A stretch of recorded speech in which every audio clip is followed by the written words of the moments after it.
Well, I answered the door this evening, and there was the three usual suspects there, you know, a ghost, a ghoul, a goblin.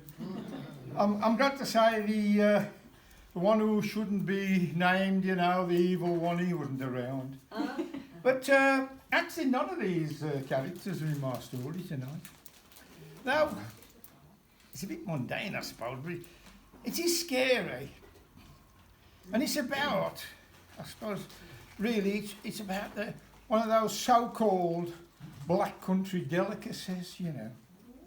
Yeah, I mean, I've tried most of them and tried this one, you know. Anyway,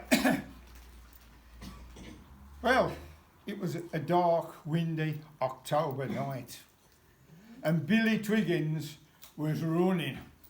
Now, he wasn't training for a marathon or anything like that. I mean, as a matter of fact, it had been a long while since he run anywhere. But he had been running now for a good few hours, and he came to a stop.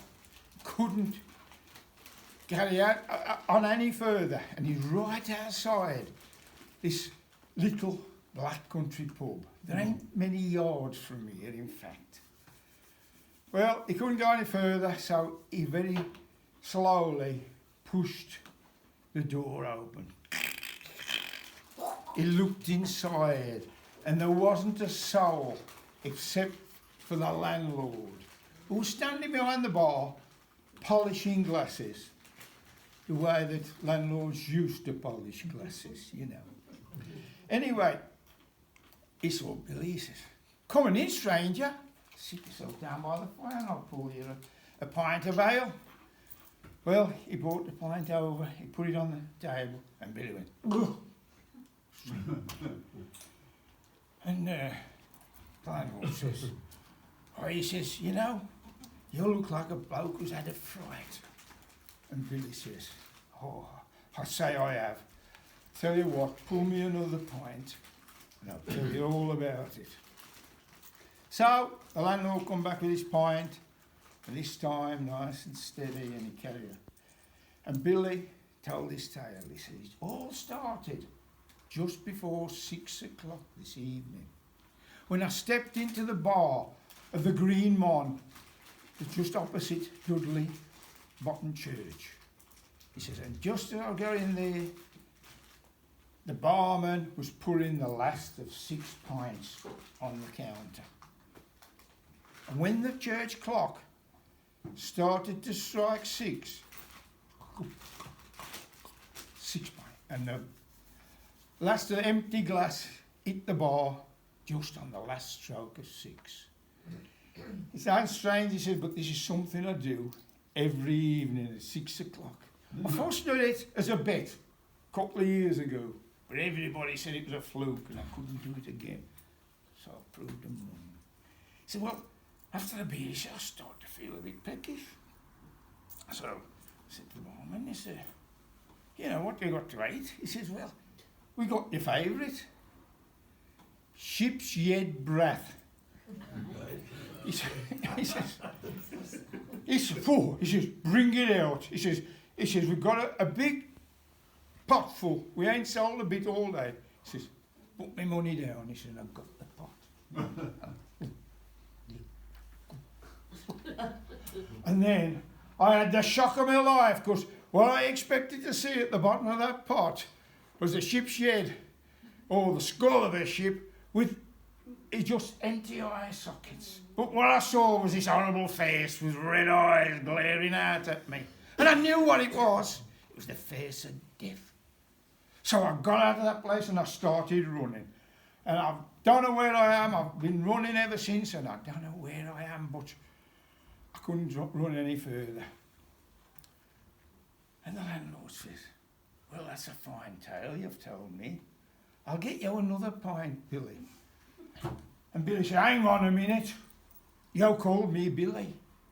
I never said my name. How did you know I was named Billy?" He said, "Who else could it be?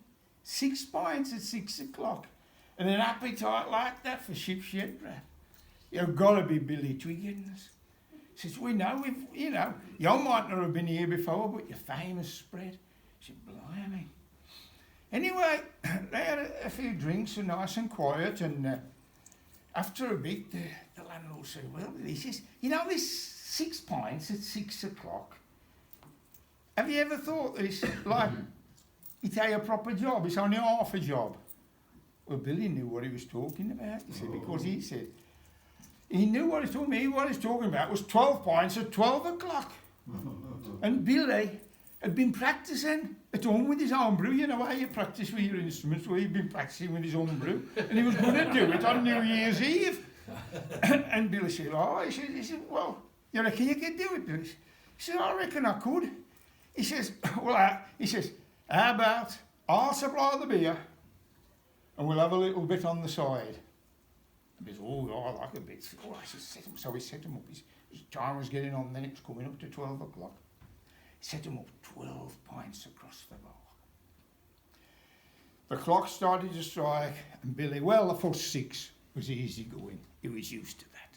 And then 7, 8, 9 was a bit sticky.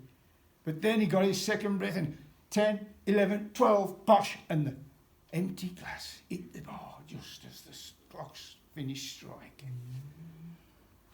Phew, he says, you know, he said, that took a bit of doing, but I managed it. He says, so I tell you what, he says, you've got to give me a chance to win my money back, double or nothing. I've got a big tub of shipshed broth out the back. And Billy said, well, I am a bit, you know, after all that running and the beer, I am a bit pecky, I'll bring it out. He says, oh, yeah. Anyway, he brought the pot out, and Billy, well, he just picked it and stopped. Well, he got halfway down, and then he realised, you know, he started to remember what happened last time, and he got a bit shaky, you know, but when he got to the bottom of the pot was exactly what should be there. The ship's skull, the empty eye sockets. Billy breathed a sigh of relief and put it down. And he turned around and looked at the landlord. And there was that horrible face looking back at him, the bright red eyes. He said, oh, it's you. He says, oh, it's me, Billy. He says, you know, you gave me a right fright up in Dudley earlier on.